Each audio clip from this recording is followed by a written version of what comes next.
मैं इतना ही कहूंगा कि आज इंडिया अलायंस के सभी नेता यहाँ पर आए, अपनी बात रखे, इसीलिए मैं उनका सबका धन्यवाद करता हूँ। ये इंडिया अलायंस क्यों बना?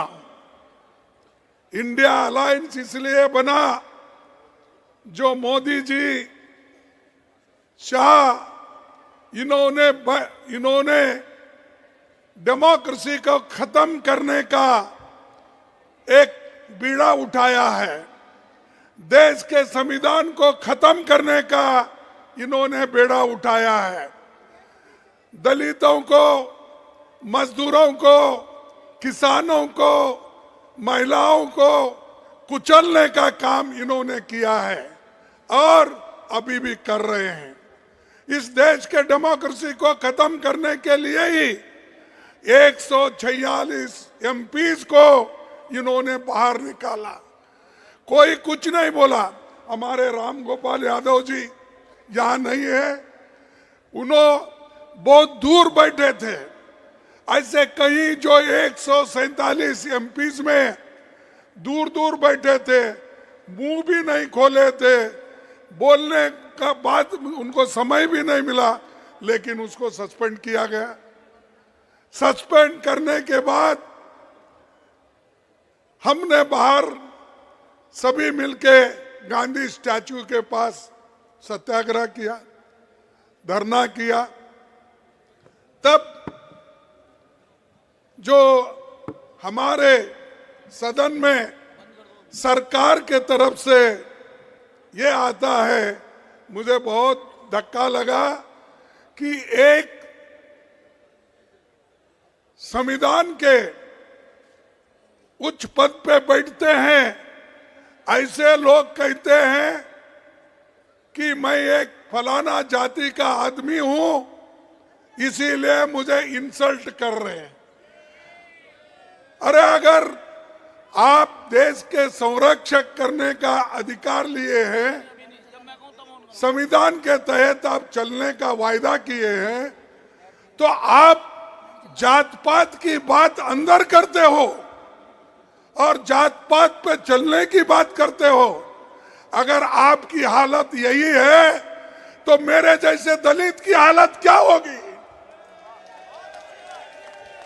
मैं जब उठता था, सदन में उठता था बात करने के लिए, आपके तरफ आवाज उठाने के लिए, तो उस वक्त कभी मुझे मौका नहीं मिलता था। जब कभी भी देश में जब महिलाओं के ऊपर रेप होती है, जब कभी दलितों के ऊपर, दलितों को कुचला जाता है, किसानों को मारा जाता है, मजदूरों को मारा जाता है और संविधान के धज्जे उड़ाए जाते हैं, उस वक्त हम खड़ा होके जब नोटिस देते हैं, नोटिस पढ़ने को भी हमको परमिशन नहीं दिए। तो मैं ये क्या कहूं कि ये बीजेपी के लोग, बीजेपी की सरकार एक दलित को बोलने नहीं देगा, ऐसा मैं कहूं? अरे ये तुम संविधान के पद पे बैठे हो और तुम रोते हो।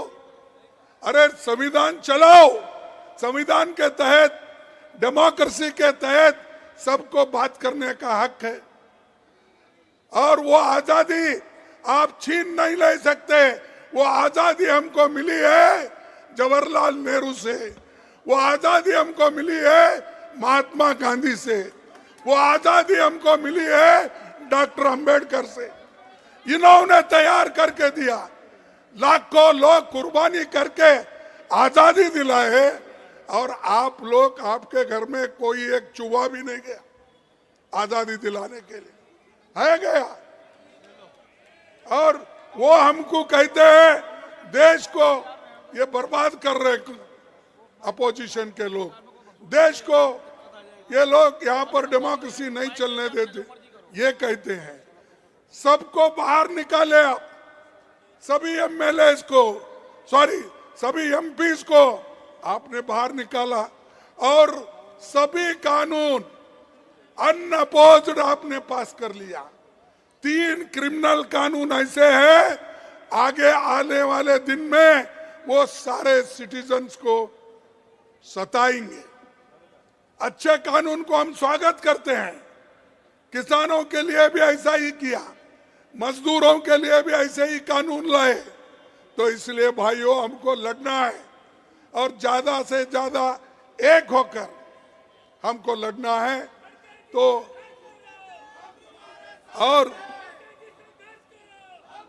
और आज मोदी जी हर एक को दबा रहे।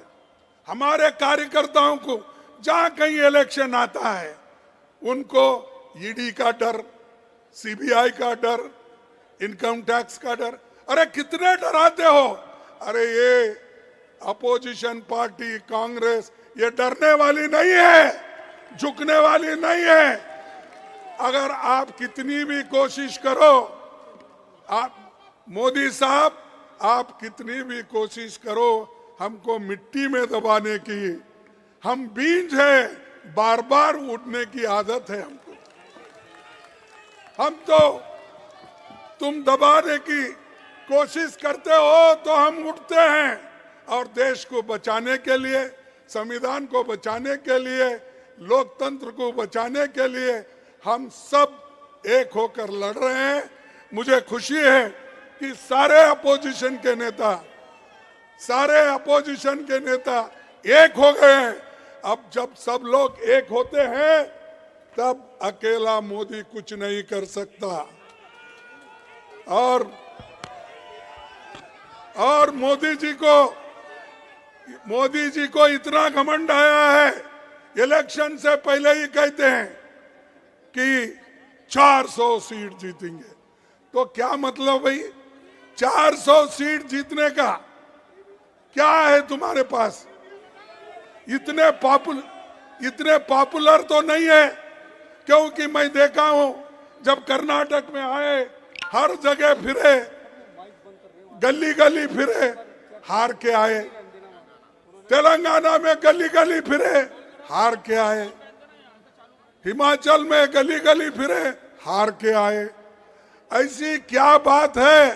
तो आप पहले ही कह रहे मैं 400 सीट लाऊंगा। अरे आपको जो जनता आपको सत्ता में बिठाई है, वो जानती है कि आपको सत्ता से कैसा बाहर निकालना, नीचे गिराना। तो इसलिए मैं इतना ही कहूंगा। आप सभी लोग यहाँ आए हैं, सभी नेताओं का भाषण सुने हैं, तो इंडिया अलायंस एक होके लड़ रही है। इसको आप साथ दीजिए, एक हो जाइए।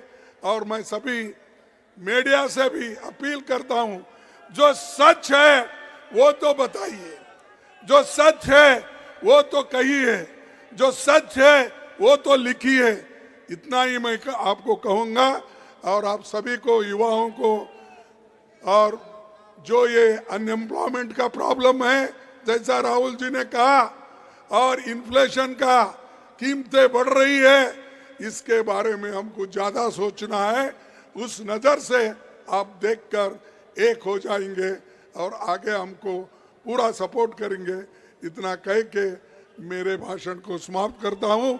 जय हिंद, जय हिंद, जय हिंद, जय हिंद। धन्यवाद।